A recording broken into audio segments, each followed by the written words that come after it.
imagine giving everything you've got, your time, your effort, your heart, your soul, into giving back to your community, being the hero of your town.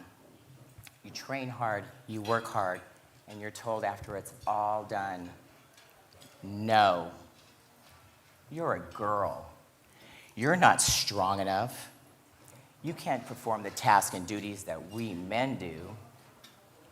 When I was 30 years old, my hometown burnt down. It was complete devastation. Over 400 homes lost their memories, their dreams. My own home was threatened as well. And I thought, I need to do something. I need to give back. I need to do something meaningful for my community. So guess what I decided? I'm going to be a firefighter. So I waltzed into the local fire station and said, "Hi guys, I'm ready." They looked at me like, "You need to go to school. You need to go to an academy. You need to go through an entire process." I'm like, "What? Are you kidding me? I haven't been to school in over 15 years. But I thought, oh well, I'll dig out my old backpack and do what I need to do. That following Monday morning, I enrolled in the #1 college for fire service, taking a double workload. Believe me, I was well in over my head. But they were the prerequisites to get into the fire academy. That wasn't it. There was the dreaded physical agility test, which tested your strength and endurance. Now, I was confident in my experience as being a professional skateboarder, a surfing instructor in Hawaii, a 3-time Hawaii state champion, outrigger paddler, and even a wakeboard, yeah, thanks, even a wakeboard competitor, that I was in great shape and ready to go. So I signed up and committed. Now on test day, I show up powered up and ready to nail this thing. Seeing an ambulance on the location and puke buckets throughout the course should have been my first clue that this might be tougher than I thought. But I'm like, oh, I'm here anyways, onward and upward. I pushed through, I powered up, and I finished the test, but not fast enough. I thought, oh well, I'll sign up for next month's test now that I know what this thing is like. Next month came, I took the test again, a little faster, but I still failed. Now this failing thing was new to me. I'm used to being #1 in everything I do. And believe me, it sucked. For the first time in my life, I felt like a loser, but I was no quitter. I signed up 11 more times. Yes, 11 more times. I ran the course faster each time, but not fast enough. Not fast enough means I failed. Now, most people would have quit after 2 or 3 tries, but not me. I was dedicated. This was my purpose and my passion, and I wasn't going to give up trying. Just the memories of the homes and the lives lost in that huge fire just kept me going. This wasn't about me just showing up and waking up early. It was about a commitment. If I commit to something, I follow through. So I drilled down on my technique, I mastered my mindset, and I pushed and fought for what I wanted. It was test number 14 for me, which was the last qualifying test before the academy was starting. And guess what? I passed. I was now in the 100th Basic Fire Academy, and I was elated. What I learned through this experience was to never give up. This was a true testament that persistence does pay off. So now I'm in the academy. I'm 34 years of age with 18 to 20-year-old men, fighting every day not to get injured and to complete the task and physical and academic tests that were required over this grueling 3.5 months. After working twice as hard to be considered half as good, I even shaved my head like G.I. Jane just to fit in.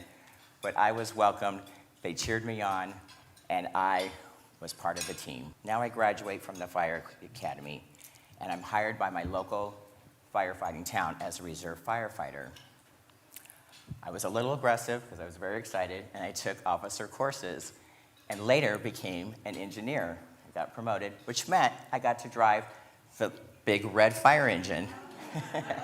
It was a very proud and powerful moment for me. From the local fire department, then graduating, I knew I had to be twice as strong.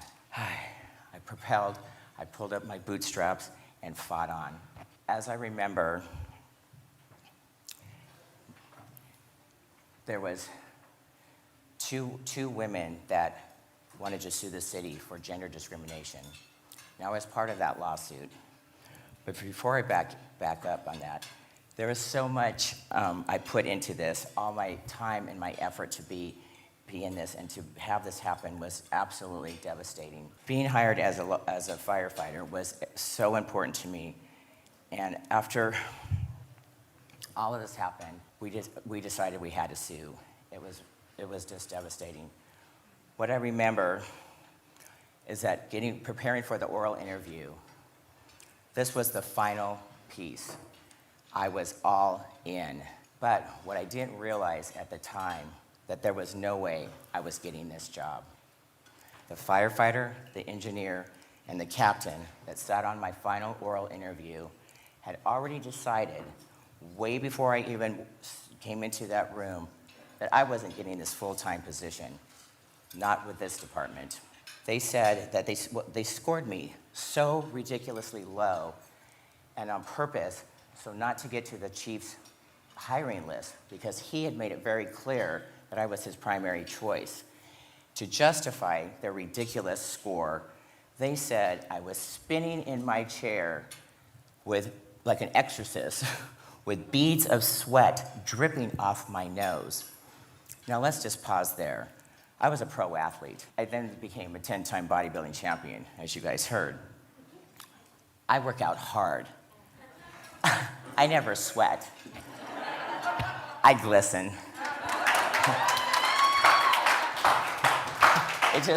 It wasn't in my DNA. It just wasn't true.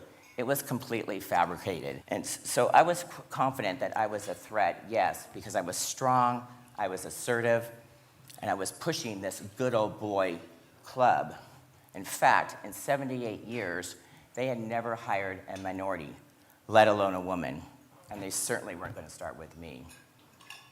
Their egos just wouldn't let them. As much as I loved my job, I knew deep down that I didn't want to work with a crew that didn't want to work with me. After listening to 35 depositions, from the city manager to the fire chief, all the way down to the dispatcher, over a year and a half, I was crushed. It was so devastating. One statement that stands out that I'll never forget is that the fire captain said, "A woman doesn't belong in the fire service at her age. She belongs at home, in the bedroom, and in the kitchen." Right?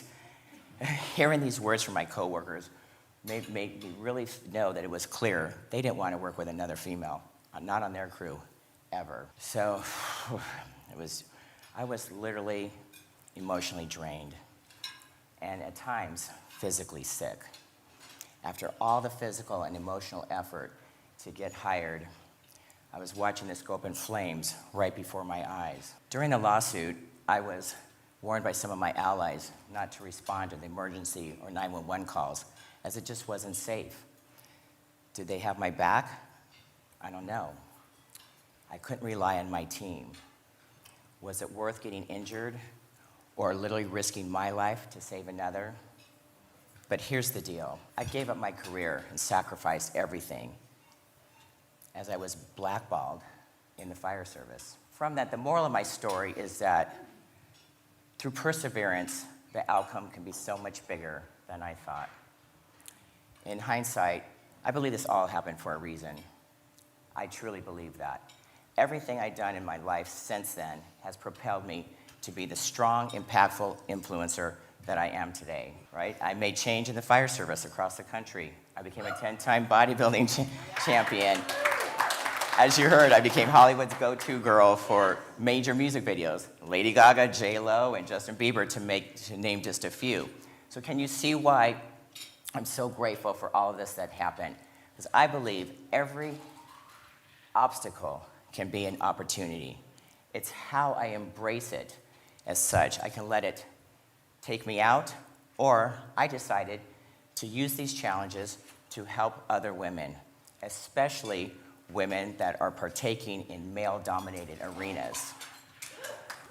That's right. So my overall lesson is three-step process on how I run multiple businesses and my life. Step one, make a decision. Remember, you are worthy, you are enough. Step two is make a commitment, take a stand. And step three, take action, implement. In my case, I decided I needed a lawsuit. I committed to making moral and major change. And I took action by hiring an attorney and suing the city. Was it scary? Absolutely.